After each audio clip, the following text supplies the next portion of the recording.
بسم اللہ الرحمن الرحیم۔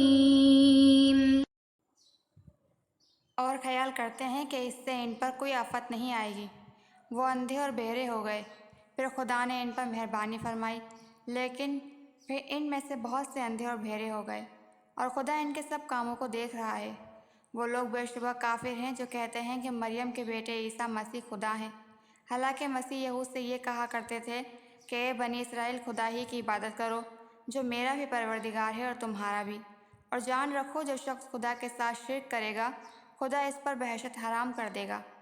اور اس کا ٹھکانہ دوزخ ہے، اور ظالموں کا کوئی مددگار نہیں۔ وہ لوگ بھی کافر ہیں جو اس بات کے قائل ہیں کہ خدا تین میں کا تیسرا ہے، حالانکہ اس معبود یکتا کے سوا کوئی عبادت کے لائق نہیں۔ اگر یہ لوگ ایسے اقوال و عقائد سے باز نہیں آئیں گے تو ان میں جو کافر ہوئے ہیں وہ تکلیف دینے والا عذاب پائیں گے۔ تو یہ کیوں خدا کے آگے توبہ نہیں کرتے اور اس سے گناہوں کی معافی نہیں مانگتے؟ اور خدا تو بخشنے والا مہربان ہے۔ مسیح ابن مریم تو صرف خدا کے پیغمبر تھے، ان سے پہلے بھی بہت سے رسول گزر چکے تھے، اور ان کی والدہ مریم خدا کی ولی تھی اور سچی فرمانبردار تھی، دونوں انسان تھے اور کھانا کھاتے تھے۔ دیکھو ہم ان لوگوں کے لیے اپنی آیتیں کس طرح کھول کھول کر بیان کرتے ہیں، پھر یہ دیکھو کہ یہ کدھر الٹے جا رہے ہیں۔ کہو کہ تم خدا کے سوا ایسی چیز کی پرستش کیوں کرتے ہو جس کو تمہارے نفع اور نقصان سے کچھ بھی اختیار نہیں، اور خدا ہی سب کچھ سنتا اور جانتا ہے۔ کہو کہ اے اہل کتاب، اپنے دین کی بات میں ناحق مبالغہ نہ کرو، اور ایسے لوگوں کی خواہش کے پیچھے نہ چلو جو خود بھی پہلے گمراہ ہوئے اور اوروں کو بھی اکثر گمراہ کر گئے اور سیدھے راستے سے بھٹک گئے۔ جو لوگ بنی اسرائیل میں کافر ہوئے ان پر داؤد اور عیسیٰ بن مریم کی زبان سے لعنت کی گئی، یہ اس لیے کہ نافرمانی کرتے تھے اور حد سے تجاویز کرتے تھے، اور برے کاموں سے جو وہ کرتے تھے ایک دوسرے کو روکتے نہیں تھے، بلا شبہ وہ برا کرتے تھے۔ تم ان میں سے بہتوں کو دیکھو گے کہ کافروں سے دوستی رکھتے ہیں، انہوں نے جو کچھ اپنے واسطے آگے بھیجا ہے برا ہے، یہ وہ کہ خدا ان سے ناخوش ہے اور وہ ہمیشہ عذاب میں مبتلا رہیں گے۔ اور اگر وہ خدا پر اور پیغمبر پر اور جو کتاب ان پر نازل ہوئی تھی اس پر یقین رکھتے تو ان لوگوں کو دوست نہ بناتے، لیکن ان میں اکثر بدکار ہیں۔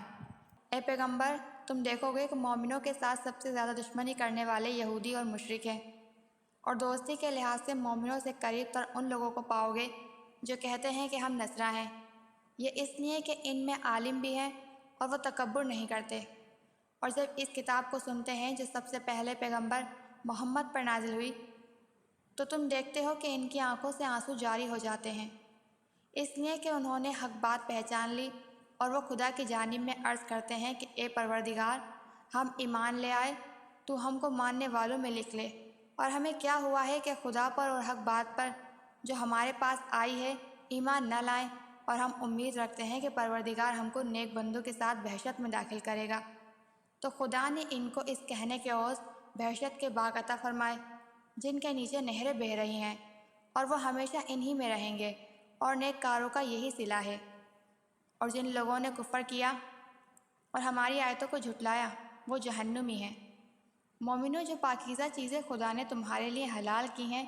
ان کو حرام نہ کرو اور حد سے نہ بڑھو، کہ خدا حد سے بڑھنے والوں کو پسند نہیں کرتا۔ اور جو حلال طیب روزی خدا نے تم کو دی ہے اسے کھاؤ، اور خدا سے جس پر ایمان رکھتے ہو ڈرتے رہو۔ خدا تمہاری بے ارادہ قسموں پر تم سے پوچھ گچھ نہیں کرے گا، لیکن پختہ قسموں پر جن کے خلاف کرو گے پوچھ گچھ ہوگی۔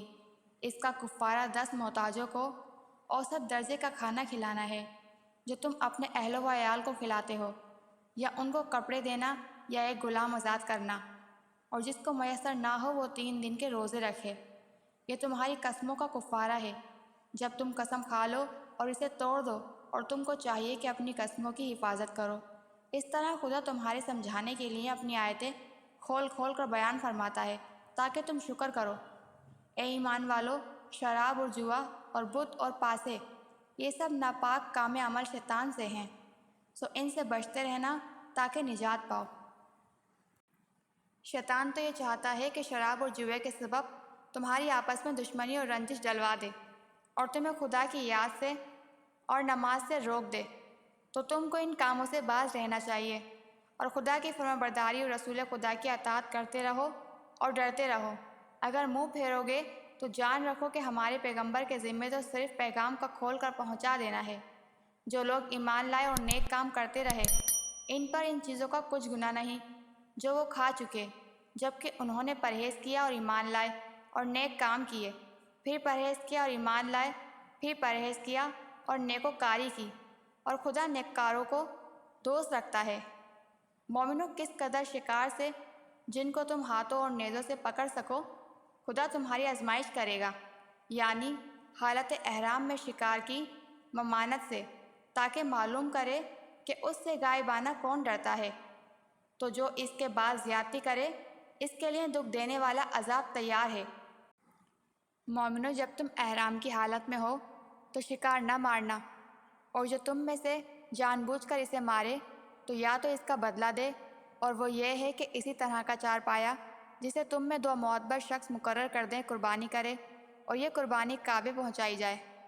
یا کفارہ دے اور وہ مسکینوں کو کھانا کھلانا ہے، یا اس کے برابر روزے رکھے، تاکہ اپنے کام کی سزا کا مزہ چکھے۔ اور جو پہلے ہو چکا وہ خدا نے معاف کر دیا، اور جو پھر ایسا کام کرے گا تو خدا اس سے انتقام لے گا، اور خدا غالب اور انتقام لینے والا ہے۔ تمہارے لیے دریا کی چیزوں کا شکار اور ان کا کھانا حلال کر دیا گیا ہے، یعنی تمہارے اور مسافروں کے فائدے کے لیے، اور جنگل کی چیزوں کا شکار جب تک تم احرام کی حالت میں رہو تم پر حرام ہے، اور خدا سے جس کے پاس تم سب جمع کیے جاؤ گے ڈرتے رہو۔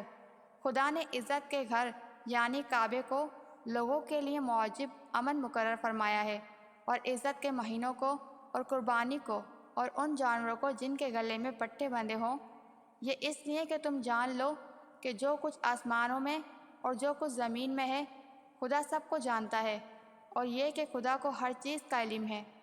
جان رکھو کہ خدا سخت عذاب دینے والا ہے، اور یہ کہ خدا بخشنے والا اور مہربان بھی ہے۔ پیغمبر کے ذمے تو صرف پیغام خدا کا پہنچا دینا ہے، اور جو کچھ تم ظاہر کرتے ہو اور جو کچھ چھپاتے ہو خدا کو سب معلوم ہے۔ کہہ دو کہ ناپاک چیز اور پاک چیزیں برابر نہیں ہوتی، وہ ناپاک چیزوں کی کثرت تمہیں خوش ہی لگے، تو عقل والو خدا سے ڈرتے رہو تاکہ رستگاری پاؤ۔